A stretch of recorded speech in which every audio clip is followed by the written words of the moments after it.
IVM.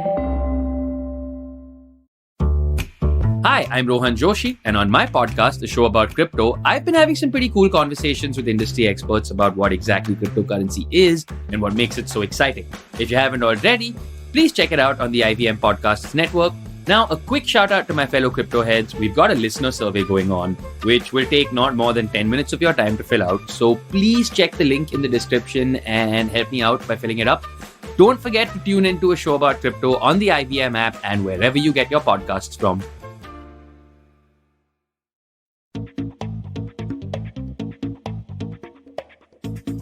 Subcultures have always defined not just where popular culture goes, but also consumer behavior.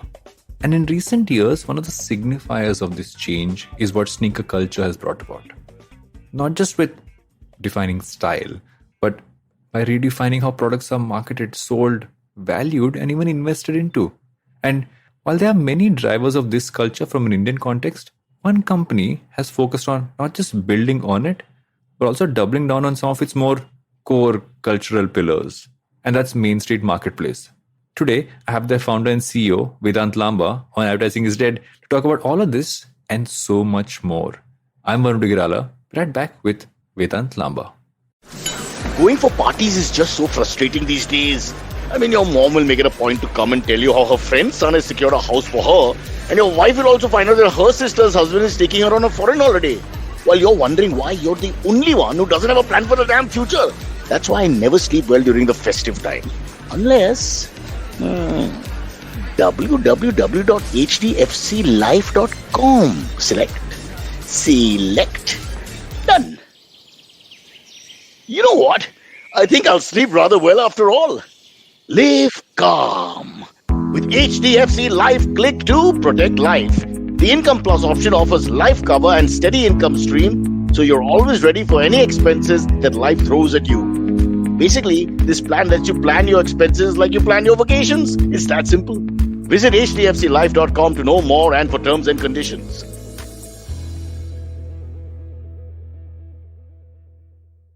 Welcome back to Advertising is Dead. We're talking to Vedant. Vedant, I want to start off by saying you have been a person who I've just learned so much about the whole sneaker culture piece from. And I'm happy I'm talking to you because I feel there are enough people who don't understand what this space is about. First, welcome to the show. This is a long time coming. And I'm excited for more people to understand this space and not think of it as just like young kids buying sneakers. There's so much happening here. Yeah, thank you so much for having me. I just want to say it's a real honor to go from listener first and then viewer once the video version was out, and actually be here means a lot to me. I'm very excited. I'm excited, man. So tell me, let's start off from a broad landscape, right? Let's take a macro perspective and say that if you had to explain, I mean, their terms, right? They might not necessarily be the same, but I think they're all connected. Is that there's sneaker culture, there is hype culture, there's terms like drops that come about. There's so much happening in a certain aspect, and there's obviously a ton of activity, ton of business being built there, etc. If you're going to explain that landscape out, how would you explain it? I think what's interesting about this is you can try to specify it, but there's no real definition. The broadest form of definition for the space would be subculture. It's a subculture, right? And why I'd say it's subculture is because within subculture, there's several, I refer to them as languages. And if you speak one, you speak all. In the sense, if you're into comics, you'll know how it works. Yeah. Today, if you go from comics to RC cars, you go from RC cars to handbags, you go from handbags to sneakers, you go from sneakers to watches, you go from watches to cars. The basic functioning is the same because it's very integral. It's very almost primal, the way these things function, right? It was, as I'm sure you've read Sapiens, and he talks about how, I'm going to say back in the day, like I was around for this, but, fruits were considered a luxury. So you were cool if you had fruit. Everybody wanted fruit because the other people wanted fruit, and till today we look at a lot of fruit and think that it's super healthy and all that because it was always regarded in like this positive and pedestal like authority. Fruit's not really all that healthy, but because it was, easy to get spoiled, easy to get overripe, they were regarded as luxuries and everybody wanted it. Similarly, sneakers functions the same way. It's very society driven. It's very community driven. You can call it sneaker culture, street culture, hype culture, whatever you like. It doesn't really matter. I feel like what you refer to it as doesn't affect what it is. it just plays its own game and it just does its own thing. And I think this interesting aspect about this is that at some point it went from something you would just buy, and which is generally like a consumer experience from, like, say, buying fashion, buying, etc., to saying it's an investment. And I feel that shift is so interesting, right? Is that suddenly you went from something that would always be like you're buying clothes, you're buying sneakers, but you're suddenly buying sneakers, you're buying items which appreciate over time if you do the right things with it. What do you think kind of led to that shift, and how does it even appreciate? How does that entire part work? How is it an investment? So that ends up being a product of liquidity. Now sneakers are cool globally, right? And I actually, when I end up explaining sneaker culture to people who may not be familiar, my favorite way to tell the tale is to say that the stars aligned for Michael Jordan to meet Nike, for Michael's mom to push him away from taking, I think he was going to take a Reebok deal. He was going to take a Reebok deal. And his mother was like, God, no. And she was like, just shut up. You don't know shit. You're a child. I'm your mother. And as all mothers, she was right. Oh man, was she right? The mother is always because right. Nike wasn't doing that well. Nike was a runner sneaker company, and they had nothing to do with the sport. But what Nike did have was emotion. Like Nike was always attached to emotion. Nike was not commerce. And you've read the book. I know you know this. It's like, Phil Knight was always about the emotion of what he was passionate about, and his coach and every runner who was killing it. And they wanted to align with that runner because they were killing it, not because they had attention. Similarly, I think like when Michael being at the apex of what he was building met Nike at the apex of what they were building, that alignment had created a certain form of consumer demand around product that we hadn't seen so much in the sneaker space. And that depth then led to a very organic. So when a Jordan came out and it was low in quantity, everybody wanted more. Everybody wanted it more. Yeah. And it was natural. If there's 100 pairs and there's 10,000 people who want it, naturally there's 9,900 people are ready to pay more, almost proportionately more. And so sneaker culture built very organically, right? It was exactly this. And it was all about identity. So these 10,000 people wanted to associate with Michael Jordan, but there was only 100 pairs. So naturally, like the person who's 10,000th in line, and if he has the money, he'll offer more.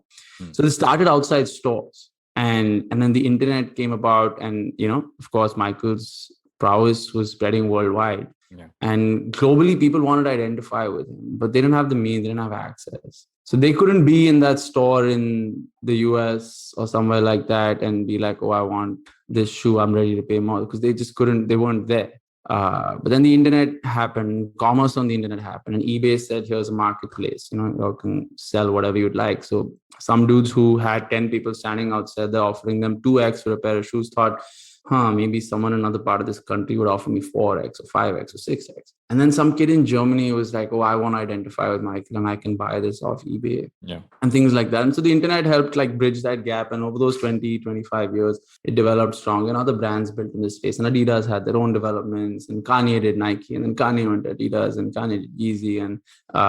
And essentially that's just, it was very societal. Like it was humans being humans and, craving what they crave and being like status driven. And it's like beyond upon what happens is it's everybody has money now. It's like, oh, but now I have more than money. Yeah. Your money can't buy you this. So, even in the sneaker space, everybody has a different story for what they're buying. It's, I have this because it costs so much money. And for some people, it's a flex that they paid more for it. For some people, it's a flex that they paid less for it. Yeah. Because their comfort is, I have enough money, but I get the good deals. So it's very like, it's an interesting, like it's a free space. So everybody's just doing their thing.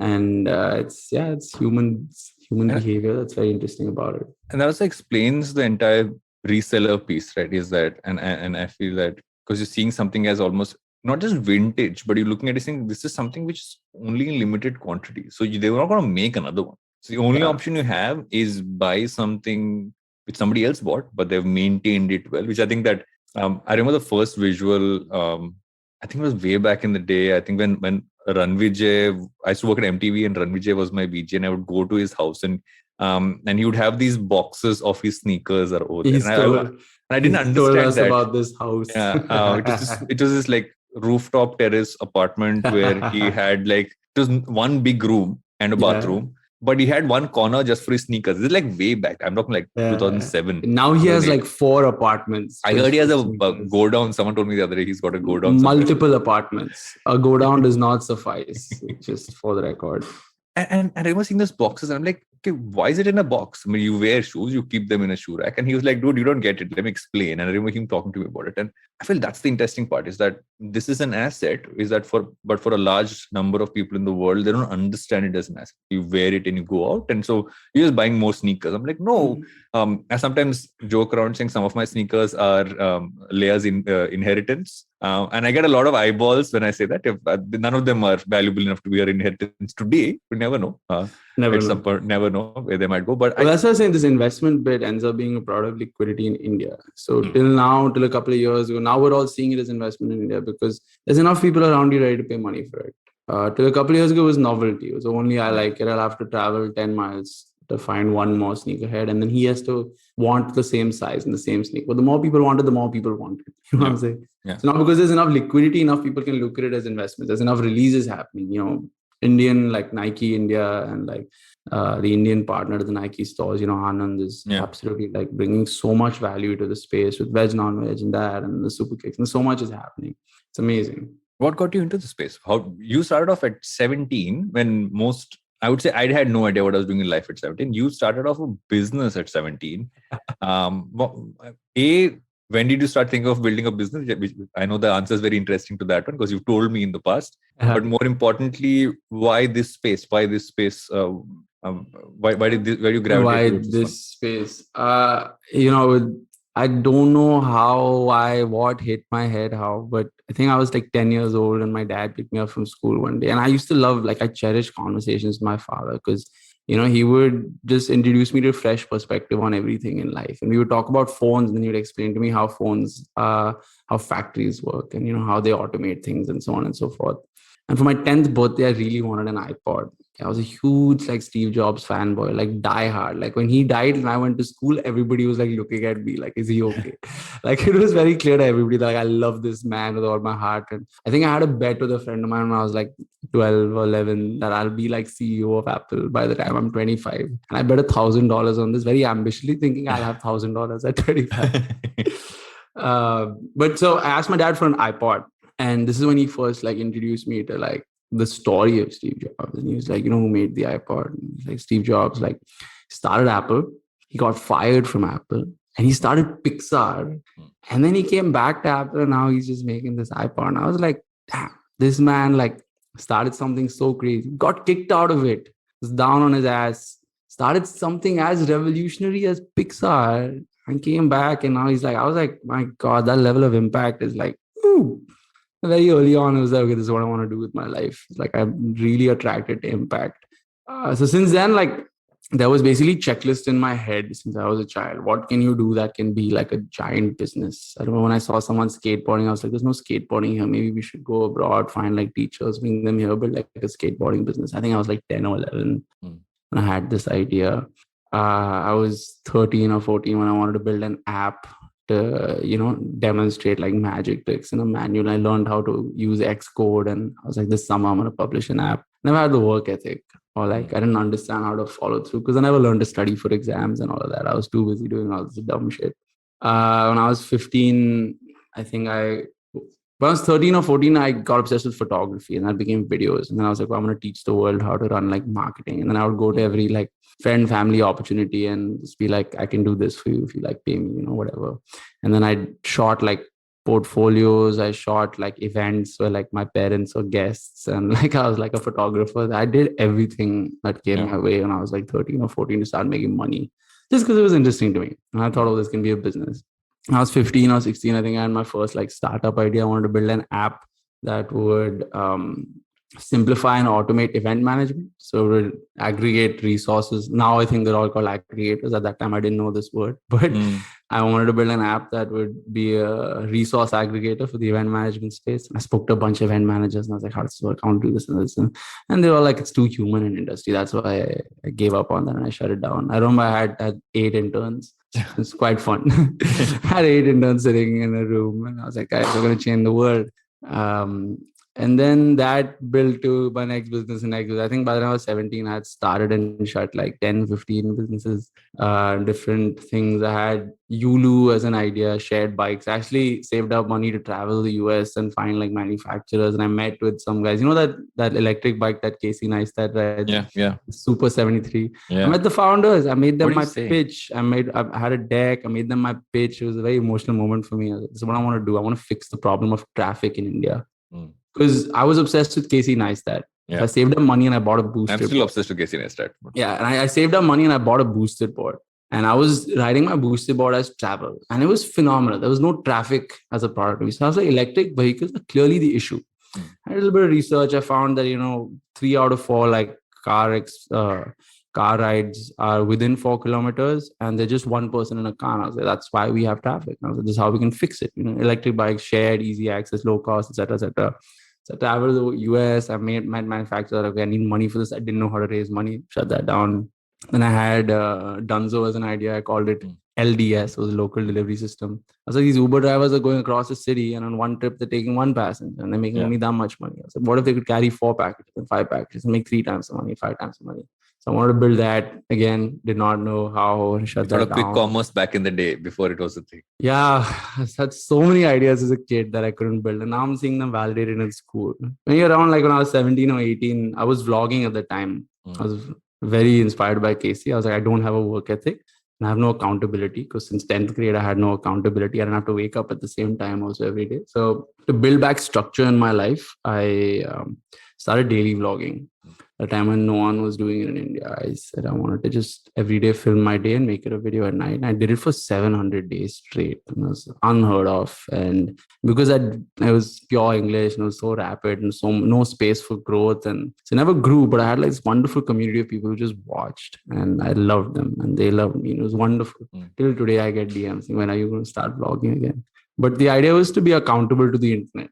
Guys, this is what I want to do with my day. Hold me accountable to it. I thought I'll get tired of screwing up. And along this time, I found out about shoes because I saw a friend's Snapchat story and I was like, damn, what are these shoes? And he was like, oh, I'm wearing NMDs. Everybody here in London wears Yeezys. So I didn't want to get the Yeezys. He was being damn cool. And I was like, oh shit, that's interesting. And I Googled and NMDs were just 10,000 rupees. And I was like, okay, that's pretty expensive, but not ludicrously like unaffordable. Maybe I might be able to get a pair of NMDs. So I asked him, I was like, you get me a pair of NMDs? Or he's like, yeah. And I Googled NMD and the first one that showed up, there was this black, red, and blue shoes. Beautiful. This black shoe with like red and blue patches. It was wonderful. He's like, can you get me this? And he just started laughing. He's like, dude, this is sold out everywhere. That's how I found out about resale. And then I dug deeper and deeper and, asked my dad for 8,000 rupees to buy these shoes. And I put in 2,000 of my own and I got my pair of NMDs and I wore them and I felt like a god. And I was like, wow, I'm fashion icon. I'm going to teach this country fashion. But basically what happened was I saw my head down on a computer, understanding that, oh, wow, sneakers is a huge thing. And I looked up, there was none of it around. And in my head, it checked all the boxes. Boom, opportunity. So I would meet a couple of friends and there's one friend every now and then I kept meeting. We kept talking about shoes. And one day I walked up to him and I was like, yo, we should start a sneaker store. We should start a sneaker retail store because this resale stuff seems hard to get. We should sell normal shoes, but educate the Indian market per se. This is what this shoe stands for. This is the history. We started working on that and soon we realized you need money to start a retail store. So anyone's thinking about doing anything retail, please remember you need money. Yeah. Fairly important point that I seem to have missed. And I had no money. So I was like, okay, can't do this. So we then thought, okay, but the opportunity was gap. So how do we fill gap? Is YouTube. And we started YouTube. 2 months in, we knew everybody in the space. We got our first brand deal at 300 subscribers. It's like, wow. Okay, we're on to something. No one's doing this. We're definitely on to something. And along this time, I had one subscriber of mine DMing me saying he wanted to buy some shoes and I'd help him get them. And I made a little bit of money along the way. And I didn't want to be known as a reseller. I was very clear on what I wanted my own personal brand image to stand for from the start. So I was helping this one guy and it seemed to be interesting. So someone I think heard that and sent me a DM saying, yo, do you want to sell your stuff at this tattoo parlor I'm starting in Koregaon Park? Koregaon Park, KP in Pune is a very posh area. Yeah. So I was like, yo, we don't sell anything, but I don't mind coming and seeing it because I was a heavy opportunist. So I went down and I saw the space. It's lovely, great location. So I told the dude, I was like, look, we have a cool YouTube channel. It's popping. Everybody in the community knows us. We have no money. So why don't you do up the store? We'll tell all our consumers to send us all our viewers to send us their shoes and we'll sell them for them. We'll take a commission and we'll give you a commission as rent. And he said, done. And the first month we paid more than what rent we would have. And we made a bunch of mistakes. We didn't know how to run a store. It was damn funny. And we shut that down and I moved to Bombay thinking I have a lot to learn. So I started a media company in Bombay to make money and pay rent and just survive, and I ate shit for 2 years. And I just got coffee and like cold email and cold DM'd and walked up to people at events and wherever I could to ask them questions and like pester the hell out of them. And I got my foot in the door in a bunch of places. And it was amazing, including your DM. You were one of the people who replied in that time. And then like business slowly took shape and it grew from there. And we're very fortunate to be where we are today. So when you fast forward from that story, because I think it's an incredible story, because I don't think anyone at that age is thinking of coming up with, not forget one business, that multiple businesses and how even like, I feel that while hustle has a bad name, I think you hustle your way into figuring out how to make it into a business. Let's dig into Mainstreet and where it's at right now as a business. I think it's important that journey now over 4 years. You guys are in 2 cities. You obviously been able to build a business out of it. You've raised around. Lots has happened. I wouldn't say 4-year journey. I would say it's a 2-year journey. Yeah. It was 2 years of education before that. I think the business has a 2-year journey because, I had co-founders. We were learning for 1.5 years. We literally didn't run anything at all. In 2019 and 2020, roughly when like it started as a business. Unfortunately, things weren't working out with my co-founders and we had to part ways. So in the 2 years now I find it hard to believe, but we have 2 stores. We have a flagship store in Delhi, which is like a dream come true. I hate like talking about it like this, but you have to travel multiple countries to come across a store that nice in the sneaker space, at least. I can say that with some confidence. We have a flourishing online platform. We've got a flourishing YouTube channel and community. There's 2 sides of the business with 20 amazing people. We've got the team is everything to me, that like, because I know that there was over a year where if I got out of bed or didn't get out of bed, like no one gave a shit. And it was a hard time in my life. Like there were times when I just couldn't get out of bed. And I was like 2 p.m. and 4 p.m. I was like, oh, no one cares. Like you've not done anything worth like anyone giving a shit. And it sucked. It was a hard time. I had no money. I had no team, no support system. My parents were always there, but I was very clear that I wanted to be in Bombay and eat shit for 2 years. Like, just live and learn. So I was broke and struggling to pay rent and meet basic expenses. And it was the hardest time of my life. Like now, no matter how big the problems are, like I have to get out of bed in the morning and like I have a home to get to and like a team to get to and an office and a store, and we have a pool table in the office. Like I can't complain about anything. Like I can play pool in the middle of everything, and it's like, damn, it's a good time. So that's where we're at. There's so many aspects of your business which I feel are interesting because they kind of set you apart from like what you mentioned, right? Obviously, there are players like you're talking veg, non-veg, super cakes, and all, even everybody else from, let's say, a Nike, etc., can do stuff. But what you kind of set out to build and have been able to build is something that kind of sets you apart because of a bunch of things that you've actually been able to do, right? You're not just tapping into someone who wants to buy something which is new. You tapped into the reseller market. You also done really interesting things with Metro, which I think is an interesting product by itself to kind of talk about. What I've always seen is that you constantly kind of listen to the consumer and kind of evolving, how your product actually is. We've constantly the product. We're very clearly a community first business. First of all, we're not really. So I wouldn't say we're set apart from a veg, non-veg, or super cakes because they're retailers. It's completely different. So in the world of sneakers, we play different roles and we're clear about it. Yeah. Once you've exited retail and entered resale, there's a lot of players. And here, what I like about what I think is cool about what we're building is we're building an ecosystem. We're not just like selling shoes, but then you have subscription, you have content, you have the store experience, you have events. And those are the things that make me happy. And those things that give us depth. And those are things that give our brand like relationship. And, you don't just buy shoes and it ends there. You're talking to somebody. We have customers who are best friends with people on our team. They won't buy shoes from me. They'll only buy from a specific man on our team. And those things like make me happy. And that's what's cool about our ecosystem.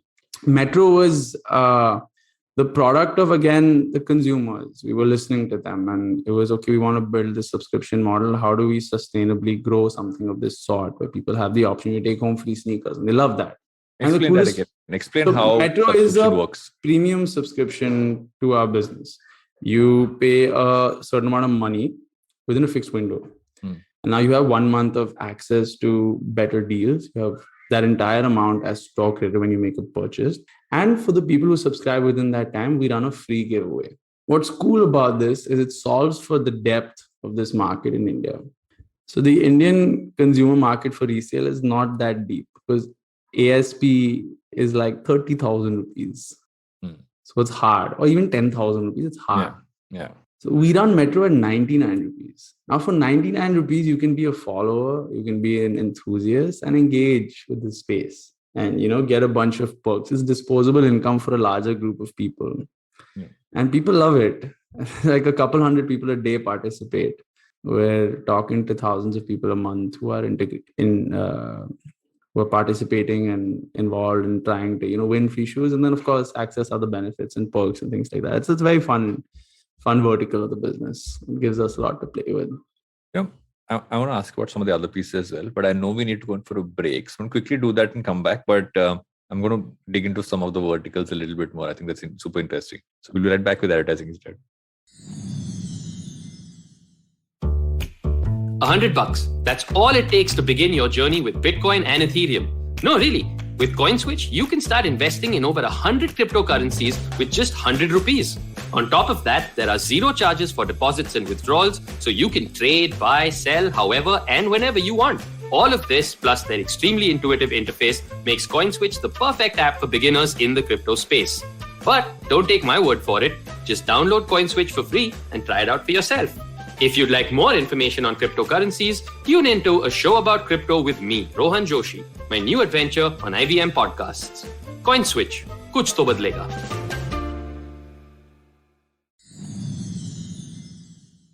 Welcome back to Advertising is Dead. We're still talking to Vedant. Before we went in for break, you explained Metro and the entire subscription piece you built, which I think is interesting. I don't think anybody has. Are there other people who do this kind of a piece internationally or anywhere else? Because I've not heard of. Internationally, I think there's a couple. I remember the first time you said this, I asked you if it's a chit fund when I first met you, and I asked you, like, do I compare it to a chit fund? And you were like, no, this is not a chit fund. This is not a chit fund. The thing is that you need a certain size of like engaged clientele, and not many people in India have that, and that ability of like enticing community and getting them off their seats. We've also done games like we've done a hype bingo through YouTube. We've done a YouTube live stream bingo where we made tickets, like digital tickets with hype items on them and sent them out. And we played live with 400 people and 500 people. And it's a lot of fun. Like people love it. It became family activities. And seeing photos of like a whole family sitting in a living room with us on their TV screen with, we built a generator where it would draw random items from 90. And just watching that was like, wow, like, we have that level of impact. And those things are like, oh, man, I can't sleep well at night.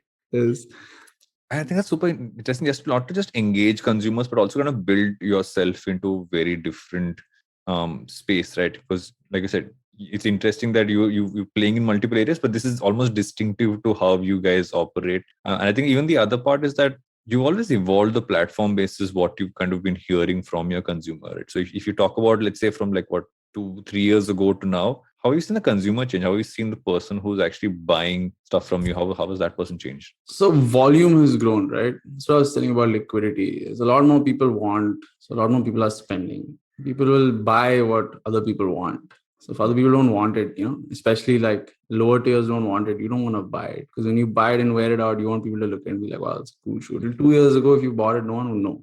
Now because releases are increasing in India, multiple people know, awareness is growing. First thing is liquidity has built. And everybody's trying to define culture and, build culture and all of that. And I have a theory on the idea that culture is a retrospective term. We look back and see what it was. India is very early in the stage of that. We don't know what it is. We're seeing it happen. Indians don't have like a lot of people take issue and have qualms with walking into a sneaker event and seeing everyone wear the same shit. You have to understand that this is identity first. Okay, this entire ecosystem is about identity. Now, India has not had enough releases. Sneaker culture has not been around long enough for community as a whole to know so much. So as an Indian enthusiast in this space, we don't have the privilege of taste yet. We're still dressing only what other people know. Yeah. So I see so many Jordans around. You'll see the exact same Jordans around. Why do you see these guys? Because these guys don't know to wear AC Miyake. They don't know to wear a Cold Wall as a brand. They don't know that Stone Island because it won't have, because it's about identity. You're trying to identify with the community. In a place like Japan where it's so evolved, you can wear whatever you like from so many things and you'll still be part of that community. Here, it's not like that. So to answer your question, I think that we're still seeing that develop. The only thing that's grown right now is liquidity.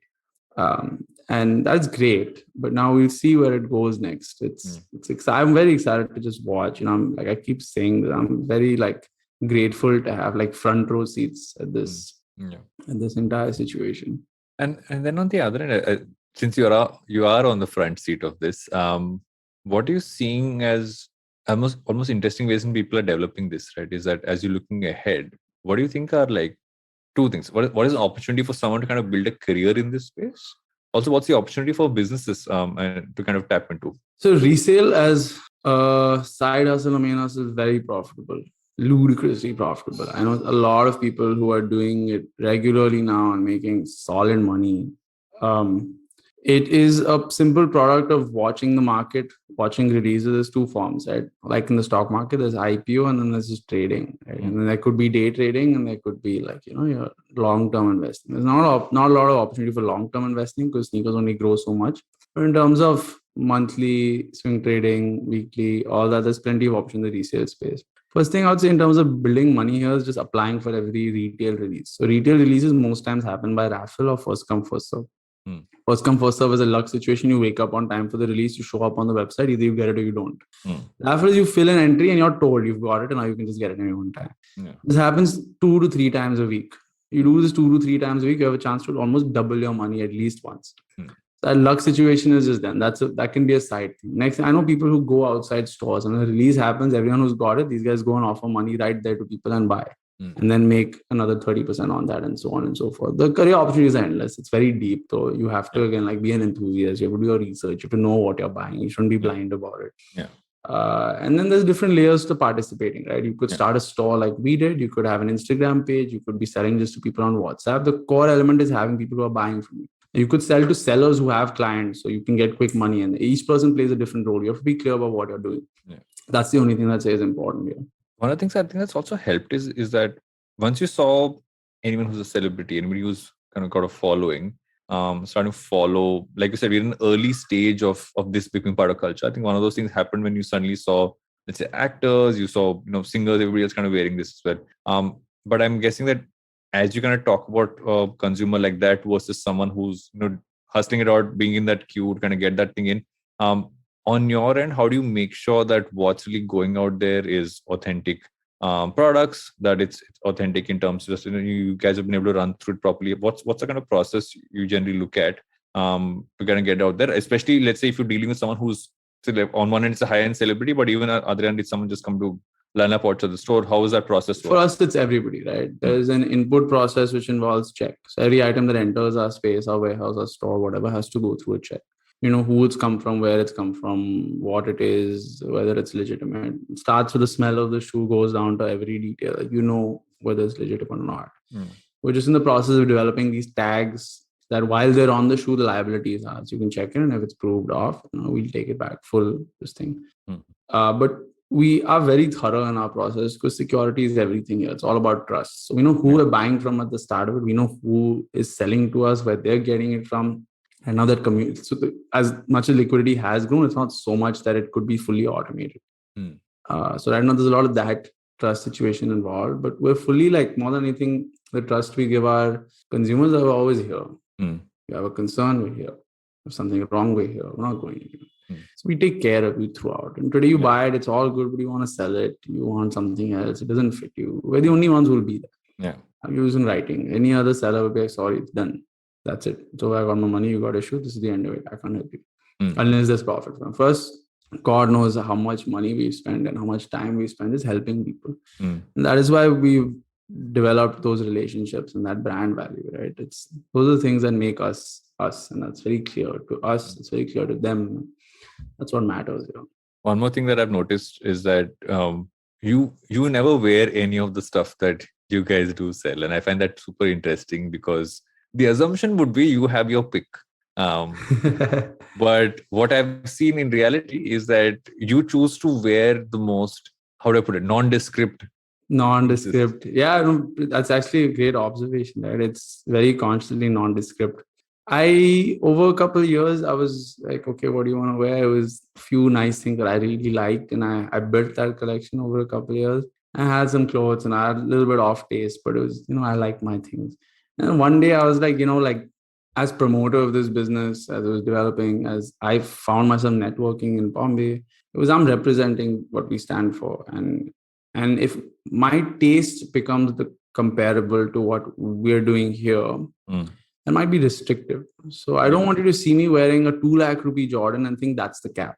You'd be like, oh, they'll only have like because if you want a Dior, that's like 12 lakhs. You'd be like, oh, they won't have it. This guy only wears this. That was the thought process that if I'm wearing, like, they might associate that. But if I'm fully neutral, then your thoughts, our cap is only as limitless as your thoughts.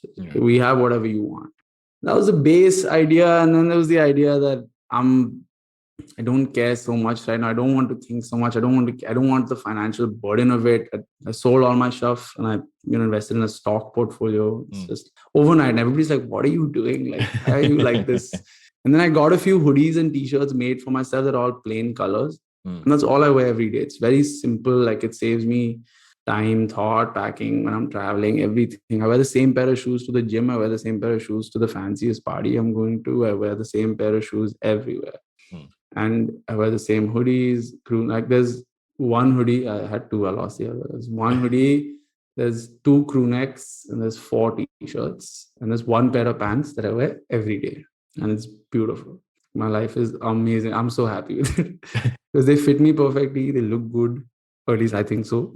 And on the other side, you have an entire business which is built on the fact that people want to get more and more of that and build them out as an investment. And I find it super interesting. I think the angle of, at no point should I be directing a perception of the business and what we sell. A limit. I don't think I should set a limit capped at my taste. I don't think that should happen. And I worked. It was fine. And now you never.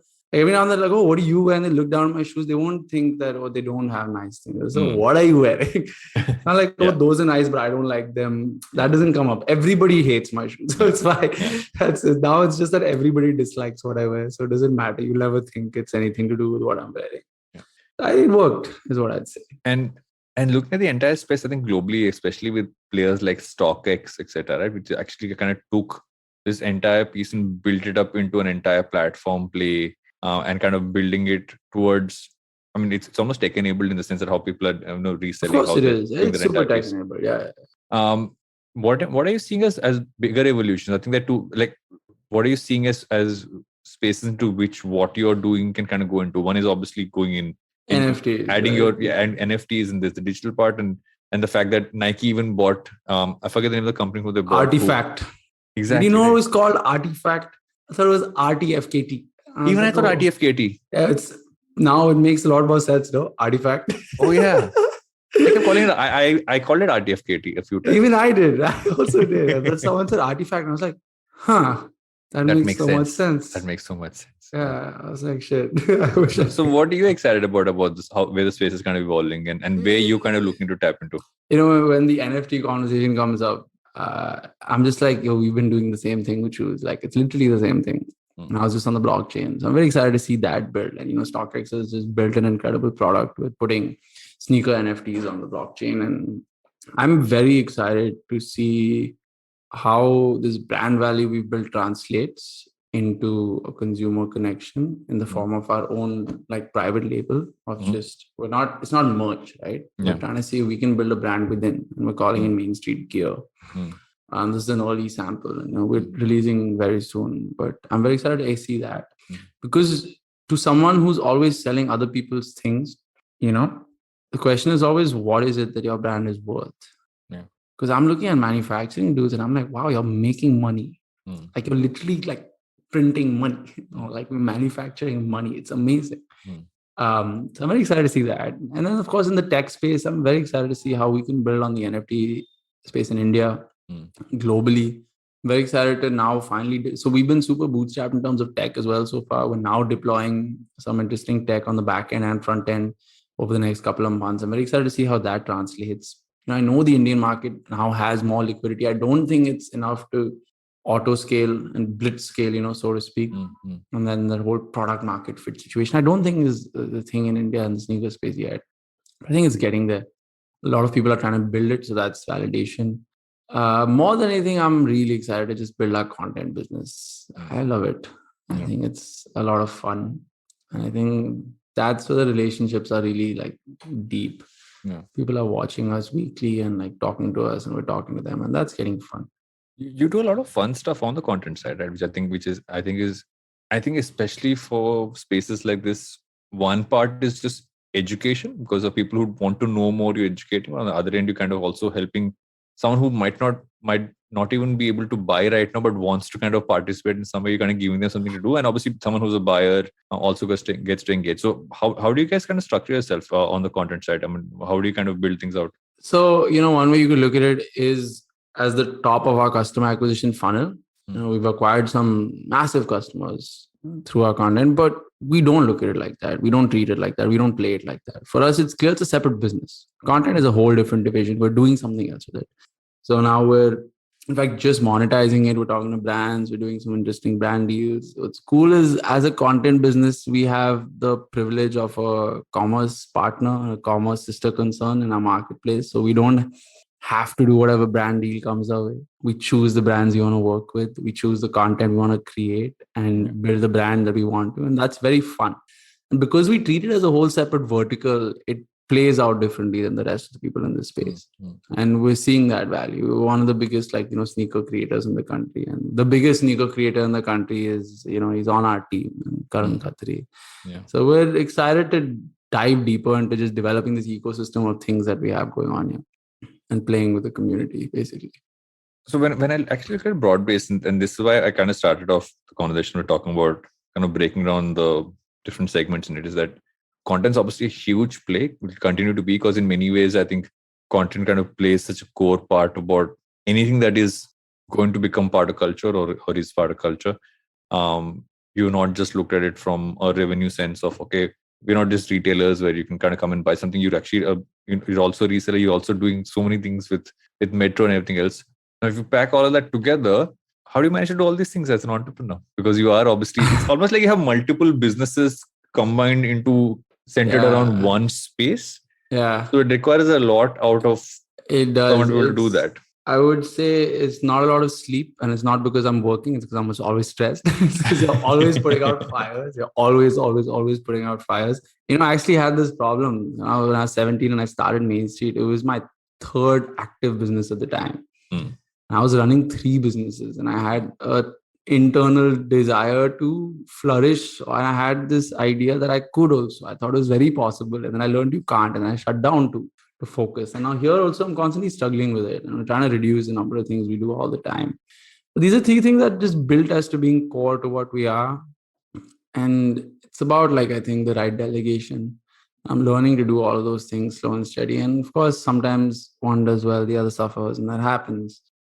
I think what's working is that I'm the furthest thing from a perfectionist. I'm just very flawed as a person. And I'm okay with that. I'm okay to put out imperfection. I'm okay to put out and be vulnerable with my flaws to the world and learn from them and, develop and build. And I think that is the only thing that's helping us get through is, we're clear our goal is survival, as every business should be. And we want to do 2-3 things, we'll do them, and we'll make the mistakes where we have to, and we'll shut it down if it didn't make sense. And that's okay.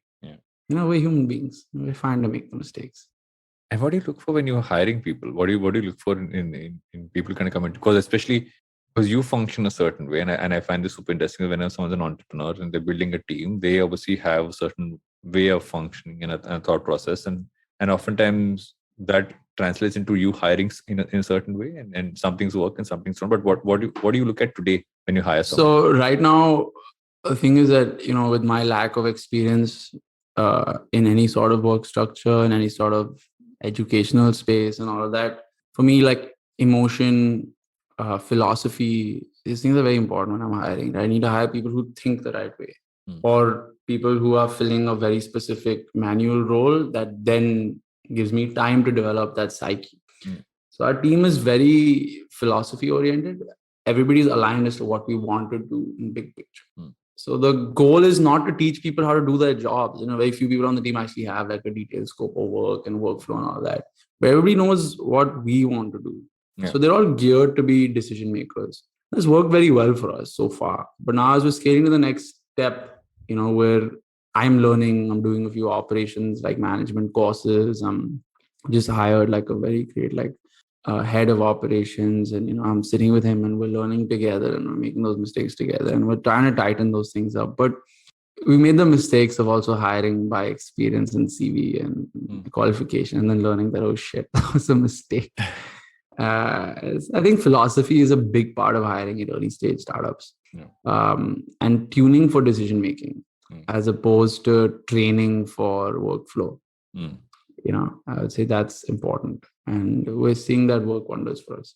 Towards the later part of every episode, I ask my guests, since you're a listener, that I ask my guests a set of questions. I don't know if you've prepped for this. I'll be happy if you haven't. What do you spend a lot of time doing outside of Main Street? What keeps you going? What keeps you excited? I love all kinds of sport. I play golf, football, basketball. There's a sport called paddle that's somewhere between squash and tennis that I've been spending a lot of time doing recently. I've been trying to convince someone in our building to convert our mildly defunct tennis court into a paddle court because it's very weird. The guy who built our building didn't measure it right. So it's measured to a tennis court without the space around it for you to run out of the court. So the entire tennis court is exactly the size of a tennis court. That sounds prime to build a paddle court within. Please do. We are lobbying for it. So I totally get it. We've been doing some research on that. I will move into your house if this happens. I love paddle with all my heart. Other than that, I like interacting with other startups and learning to fix other problems. Like I help whoever friends I have in this space. I love just learning from them. I like reading. I like consuming great content. I have a girlfriend now, so I'm trying to, build a life outside of work, and I'm enjoying that. For the longest time, I realized I didn't have any non-associate friends in the city. I'm not from Bombay, and I moved here very specifically for work. And then I realized that, okay, I need to. So 2021, I had resolved to actively socialize and build some great relationships. There was a lot of work benefit actually out of that, but I built some great relationships, and I like hanging out with my friends here and there. I struggle to have depth of personality outside work, but 2022 resolution was to get back in touch with my creative side. Nice. So I'm potentially learning to DJ. I started playing a couple of instruments again. I used to play the guitar as a kid. I've recently started learning how to play the piano a little bit here and there. Can I just say that at some point you put a lot of us to shame, just generally the fact that across the board, number of pieces you want to start when you're younger. Now you're saying I know this many instruments. You just listed a long list of things which is taking people years to do. No, but they're all average. No, I played the guitar and I was decently good at the guitar. I used to play the tabla till the third grade. I'm proper jack of as many trades as I saw. It's I saw this. Oh, I want to be a fisherman. I wanted to be a fisherman when I was 7, maybe. I don't know. Today I'm vegan. I would put my 7-year-old self to shame. I also know you read quite a bit. Yeah. What have you been reading, listening to, or maybe watching recently that you'd recommend? I'm reading a book called Failed. There's 2 books. One is Failed, and what's cool about it, it's called Failed It, but it's flipped. So the backside has the cover. So they failed in making the covers, the idea. But it just goes regularly. Interesting story on how to turn mistakes and ideas into advice and how to learn from them. Yeah. And then this is actually a pretty special book authored by Julia Cameron called The Artist's Way. This was a gift from a close friend of mine who I told I want to get back in touch with my creative side. And he very sweetly sent this over, and wow, it looks like it's exactly what I needed in my life right now. I'm currently reading these 2 books. I'm reading a book called Cokeland Coach Run, I'm not sure how it's spelled, on my Kindle. That's about network effects and market making in a completely different environment than the oil space in the US. And then the idea was the parallel on how it works in the sneaker space. And I was learning that from there. And then I keep going back to, Naval has this thing on, I don't want to read all the books. I want to read the best 100 books over and over. Yeah. So in theme with that, I keep going back to old podcasts. I watch Naval and Rogan regularly. I was lately in the gym. I've been listening. And while meditating, actually, I've been listening to David Goggins on Joe Rogan. My God, I love that man. It's ludicrous at that level of mental strength. Like just because the thing is, I listened to David Goggins' book when I was training for a marathon. Oh, nice. And God knows that's probably the only reason I managed to train so well. Because as a kid, I couldn't run. I hated it. I did not have the mental capacity. I did not have the mental strength. And that got me to doing like half marathon. I was like, wow, I ran half marathon without stopping. That's crazy. Yeah, that's phenomenal. He's something else. David Goggins is like, just to kind of listen to him gives you so much to kind of process and think about, but also like, it's not like you're stopping yourself. You're kind of going ahead and who's going to carry the boats? Every now and then it pops in my head. Who's going to carry the boats? So that's what I read. And my final also very excited to pick up my copy of Everything is Out of Syllabus. Thank you. I've been looking at it. I'll probably get to it this week. I'm very excited. I can't wait for you to get a copy. 2 weeks to go. 2 weeks. I'm so excited. Little less I than 2 weeks. I want a of course copy. Yeah. Yes. All things going well. I'll hopefully be running around and signing books is what the plan is. But things seem to be opening up, so I'm hopeful to do that. And then start working on book number 2, which I've already got like an Damn. idea. I'm going to do that now. It's a part of life, like you said. Everything is out of syllabus. That is my life. Most of our lives, as I put it. Everything I've done in my life is out of syllabus. And to close things off, I think I'll make the question simple. I normally do a spin on the name of the show, but I want to ask you, I could ask you, why do you think sneaker culture will not die? But I want to ask you, take it broader and say, why do you think subculture-based businesses will not die? Because it gives life meaning. It's not commodity. It gives you something to do after you've come home from work, and it gives everybody like character. So what do you really care about? That's what makes you who you are, right? You have a family and friends, and what do you all do together? What do you talk about? It could be anything, but everybody has to have something. Eventually you realize that this is what fills you, right? Your subculture, your interests, your hobbies, they're what really fill you. What you do at work is what you do at work. You do it to make money, to keep your family safe, and you do it because that also gives you one form of fulfillment. But then you have to have something that does not have like that sort of relationship with yourself. That's something that makes you happy beyond its like ROI and things like that, That's why I think these things will never like go. They will always stay. Thanks a ton, man. Thanks for doing this. I always find that the conversations I have with you end up going into such interesting, deep spaces, and I'm happy I've been able to bring this onto the podcast and actually bring it here. But always been fascinated by how you think and what you do, and looking forward to how this kind of pans out. And we will catch up around the time the book comes out, because we have a long due catch up anyway. Of course. Thank you. I mean, like, the honor is really mine. This is a big deal for me to like be here, man. It really matters. So thank you for having me. If you like this podcast and you want to listen to more podcasts like this, head over to the IVM Podcast website or app, or wherever you get your podcast from, and look at all the podcasts that IVM makes. There's some really fun stuff there.